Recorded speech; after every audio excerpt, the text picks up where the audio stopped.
Julian Sayin, you see him listed 6'1", 207, another young quarterback, 20 years old, very light. Let's start with the good. I think the ball is pretty snappy and explosive out of his hand considering his size. I don't think he has this elite arm or anything. I just think the ball, it's snappy. He can get the ball out and he's got enough juice on the ball where maybe it just surprises me because he's not a big quarterback, where I was like, oh, in that situation, he can really, really throw the ball. Mm. It's not like Levitt. When we talked about Levitt's a small quarterback that just has this howitzer when he's thrown to his right. It's not that. I think he's quick enough with his feet and he can dip his shoulder and move the pocket. And I think he knows how to put enough air under the deep ball. I think that he looks undersized on the field. That's the number one thing right away. Like you turn on the tape. I mean, and he is 6'1", 207, 14th percentile, 9th percentile. And that's if the measurements that Ohio State lists him at hold up. Now, you do have to grade on the scale of, okay, what's it going to look like when he's 22? Can he be 215 pounds and fully filled out? Let's hope. Yeah. Is he going to actually measure in at 6'1", like you said, Trevor, and not like 5'11" and 5'8" or 6 feet tall? One cycle of anabolic steroids, right? Yeah, we're here to consult. You get popped, you serve the 6 games, guess what? The games stay around. There, of course, is going to be what it looks like when the lights get bright, and there's no denying. You look at last year, you watch the whole regular season, and you're like, okay, all this talent around him, not taking a lot of sacks. And then you get to the conference championship against Indiana, a front that creates havoc. He gets sacked 5 times. You look at him against Miami in the playoff, he gets sacked 5 times. Those are NFL players and NFL caliber chaos in terms of the rush. And I thought he folded. And he's a young quarterback, but there's just no denying it. Like, you want to be the man, you got to play big in those spots. There's no denying that for how productive he was, 77% completion percentage, the 32 touchdowns, 23 big-time throws by PFF's metric. Like, he makes big throws. There's no denying when you watch the tape, there's so much Jeremiah Smith and Carnell Tate running wide open. Right. There's no other way to say it. Yeah, there is. There's so much of that. There is. I think that, when it comes down to it, I think that he played well on 3rd and 4th downs, though. Where for a young quarterback, it's like there's a lot of moments where he knew exactly what to do in tough spots. So I didn't really know what to do with Julian Sayin because age adjusted and talent, I thought he was a pretty good player. But I think the narrative can change real quick where if he plays as poorly as he did in the big games this year with all the talent Ohio State always has, then you're like, okay, he is limited. He's capped at some point where he's not going to make the jump into being, a first-round quarterback. And he's not today. There's no way around it. He's not a first-round quarterback today. But it's also difficult to evaluate because he doesn't make a ton of mistakes for such a young quarterback, but he has so much help. You know what I mean? He's just a weird watch where I think he's a talented player, and I was surprised with the explosiveness of the ball out of his hand compared to his size. Not a power thrower, but enough.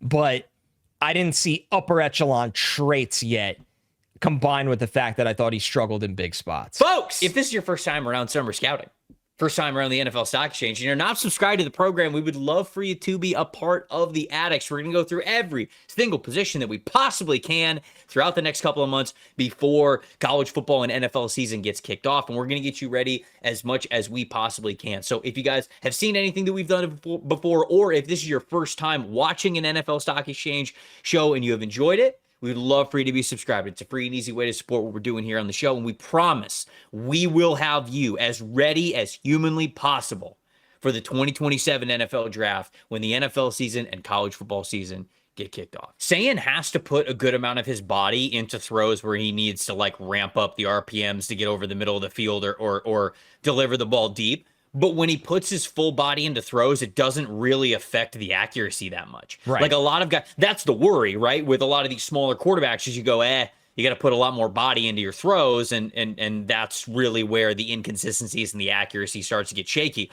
Julian Sayin puts a lot of his body into throws, and he's still super accurate. So that, I think, is at least good of him is you know that he's going to have to put a lot of his body into throws, and he's still able to deliver the ball sort of where he wants. He is that point guard type of a player. I think that he's got pinpoint accuracy when he's left clean, but I like Julian Sayin as a player. I also think that he's physically limited because the stature and the numbers, the measurables would tell you that he is, and I think the tape also tells you that he is. You sort of mentioned that a lot of these wide receivers are running wide open for him. It's hard to judge Sayin for two reasons. One, he's a young quarterback, right? He wasn't even draft eligible last year. Two, he plays for Ohio State. Ohio State's more talented than 80% of the teams that they go up against. And when I say more talented, I mean by a mile. Is it not 100%? Everybody thought they were going to beat Indiana in the conference championship game, and they lost. Right, but I guess what I'm saying is like they at least go up against teams where it's even. The Oregon game, the Indiana game, the Michigan game some years. But it's like you at least go up against teams that are like, all right, Ohio State might have more like NFL talent on them, but at least it's close. They go up against some of these teams, and it's like, all right, why are we playing this game? People are going to get hurt in this game for no reason, just so the fans in Columbus can watch their team put up 70. Which, hey, it's fun to do. I wish Florida would put up 70. That's another story. But I think that it's hard for me to have it in as much of a coward's voice as I possibly can have here. It's hard for me to have a really definitive heels in the ground take about Sayin when my take really is 2026 matters a lot for him. That's kind of it. Right. How much stronger did he get in the weight room? How much did he grow into his body and his overall strength? Do you get to see that in how he plays? How much quicker is he going to be to anticipate things? Because I feel like when he had to throw middle of the field, sometimes I felt like he was a tick slow to see it. And certainly in the NFL, you'll get eaten alive when you don't have a howitzer of an arm, when you have the measurables that he does. So you got to get quicker in that regard. And are you going to be more of the reason why this team is still as explosive on the offensive side of the football as we think that Ohio State is going to be? So for me, it really just is if somebody wants to argue, hey, I think that Julian Sayin's a top 10 quarterback in this class, be like, all right, I don't agree with that just because of the physical traits. But if somebody was like, nah, I think he's a bum, I think he's like a late day 3 quarterback, be like, all right, I don't really see that either. To me, it's just we got to let it play out with Julian Sayin. Now, that's not the case with all these guys. Like some guys you have a lot more tape on than others, but Julian Sayin is just one of those younger quarterbacks that, to me, I just need more time and need more answers. Same. And I need to see what actually improves from him from 2025 to 2026. Because if it's a lot of the same, then we've got a different conversation that we get to have in December and January when these guys are going to declare. And obviously, if it gets better or worse, then it's the same thing. But to me, it's just a time thing with Sayin.